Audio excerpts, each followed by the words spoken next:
तो हाँ, तो दोस्तों, आपके इंतजार की घड़ियां खत्म होने वाली है। तो कुछ ही पल में हमारे प्रिय नेताजी हमारे बीच पधारने वाले हैं। तो दोस्तों, हमारे प्रिय नेताजी मंच पर पधारे, इनका जोरदार तालियों से स्वागत किया जाए।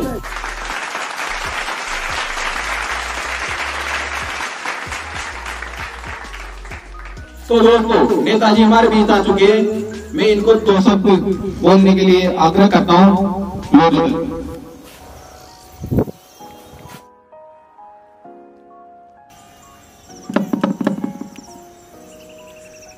तो आप सब लोगों ने मुझे इतने प्यार और सम्मान के साथ यहाँ बुलाया है, इसका मैं आभार प्रकट करता हूँ। मैं इस मंच के माध्यम से ये कहना चाहता हूँ कि आने वाले समय में आपके क्षेत्र में कोई भी समस्याएं नहीं होंगी। मैंने आते समय देखा था आपके गांव की सड़कें बहुत ही खराब हो रखी है, आपके आसपास का पर्यावरण बहुत दूषित रहता है, आपके गांव में एक भी गौशाला नहीं है। सब झूठ बोलते हैं, तो नेता भी झूठा है, सब झूठ बोलते हैं। इसीलिए आप मुझे अपना कीमती वोट देकर विजयी बनाएं, फिर देखिए कैसे विकास होता है। मैं अपने देश की जनता के साथ हमेशा खड़ा रहूंगा। तो मैं आप लोगों से कहना चाहता हूं,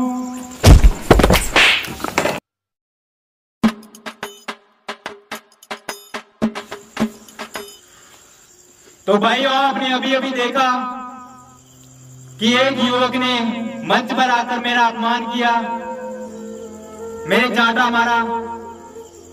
फिर भी मैं आप लोगों के साथ हमेशा रहूंगा। तो जैसा कि आपने देखा भी, एक बदमाश युवक ने हमारे प्रिय नेताजी को चाटा मारा। इसके लिए हम शांत नहीं बैठेंगे, हम आंदोलन करेंगे, हम अनशन पर बैठेंगे। तो आपसे अनुरोध है मेरा कि आप कल भारी संख्या में हाईवे पर पधारे। कल हाईवे जाम होगा। हमारे नेताजी को न्याय दिलाओ, न्याय दिलाओ। हमारे नेताजी को न्याय दिलाओ, न्याय दिलाओ। चाटा मारने वाले को गिरफ्तार करो, गिरफ्तार करो। चाटा मारने वाले को गिरफ्तार करो, गिरफ्तार करो। नेताजी जिंदाबाद, जिंदाबाद। नेताजी जिंदाबाद, जिंदाबाद। जब तक नेताजी को न्याय नहीं मिलेगा, नहीं हटेंगे, नहीं हटेंगे। जब तक नेताजी को न्याय नहीं मिलेगा, नहीं हटेंगे, नहीं हटेंगे। तो देखिए, कल नेता कांड होने के बाद लोग कैसे सड़कों पर उतर आए। चलो हम उनसे चलकर बात करते हैं। तो आप ये आंदोलन कब तक चलाएंगे? जब तक हमारे प्रिय नेताजी को न्याय नहीं मिल जाता।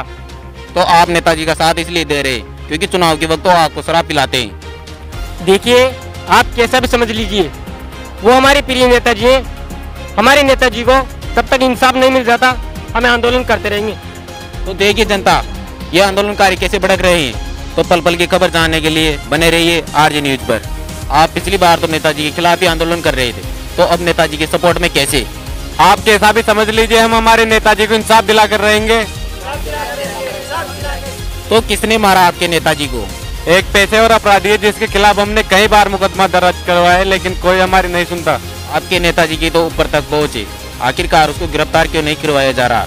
देखिए भाई साहब, हमारे नेताजी अभी सत्ता में नहीं है। हमारे नेताजी की सरकार बनते ही ऐसे कई अपराधियों को हम जेल भिजवा देंगे। तो देखिए, नेताजी के अपमान को लेकर इनके अंदर बहुत ज्यादा रोष है।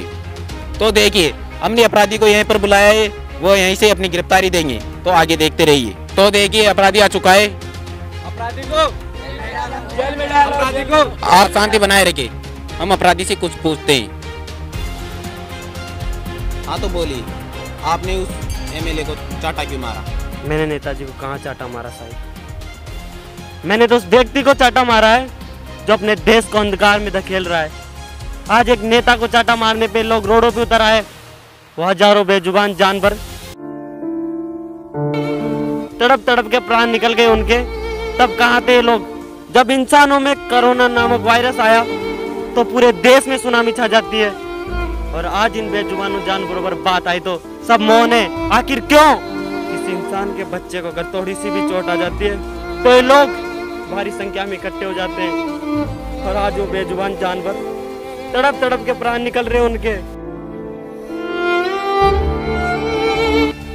इनके नेता और ऐसे कुछ चंद लोग, कोई आगे नहीं आ रहा साहब, कोई आगे नहीं आ रहा। ये इंसान अपने स्वार्थ के लिए धरना प्रदर्शन स्ट्राइक करते हैं, पर इन जानवरों के लिए कोई आगे नहीं आता। मानता हूं चंद लोग आगे आ रहे हैं, लेकिन क्या हम सबकी जिम्मेदारी नहीं बनती कि संकट की घड़ी में हमें उनके साथ खड़ा होना चाहिए? आखिर क्यों? जहाँ तक मुझे पता है ये बीमारी भी हम जैसे इंसानों की वजह से फैली होगी, क्योंकि हम इंसान नई नई चीजों का उत्पादन करते रहते हैं बिना ये सोचे किससे कितने जीवों पे प्रभाव पड़ेगा। पर हमें क्या, हमें तो अपने स्वार्थ से मतलब है। एक नेता को चाटा मारा तो ये लोग रोडों पे उतर आए, वो हजारों बेजुबान जानवर, उनके लिए कोई आगे नहीं आ रहा।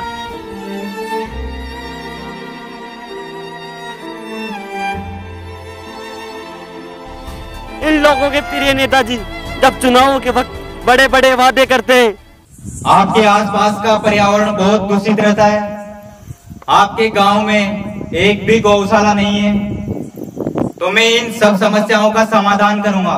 वो लोग आज मैं पूछता हूँ कहाँ है? आज ये लोग उनके लिए रोडों पे उतर रहे हैं। क्या इनकी जिम्मेदारी नहीं बनती कि संकट के समय उन बेजुबान जानवरों के लिए कुछ करना चाहिए, ना कि नेताओं के तलवे चाटने चाहिए? मैं खुश हूँ जनाब ऐसे पॉलिटिशियन लोगों को मार के। अगर आज ये लोग संकट की घड़ी में इनका साथ नहीं दे रहे तो इन लोगों को जीने का कोई अधिकार नहीं है। मेरा नेताजी को मारना कोई इंटेंस नहीं था, मैं इन लोगों को बताना चाह रहा था कि आप जिन लोगों के लिए लड़ रहे हो वो सब मतलब ही है। हमारी गौ माता तड़प रही है, पहले हमें उनका साथ देना चाहिए, ना कि ऐसे चंद गद्दारों चंद नेताओं का।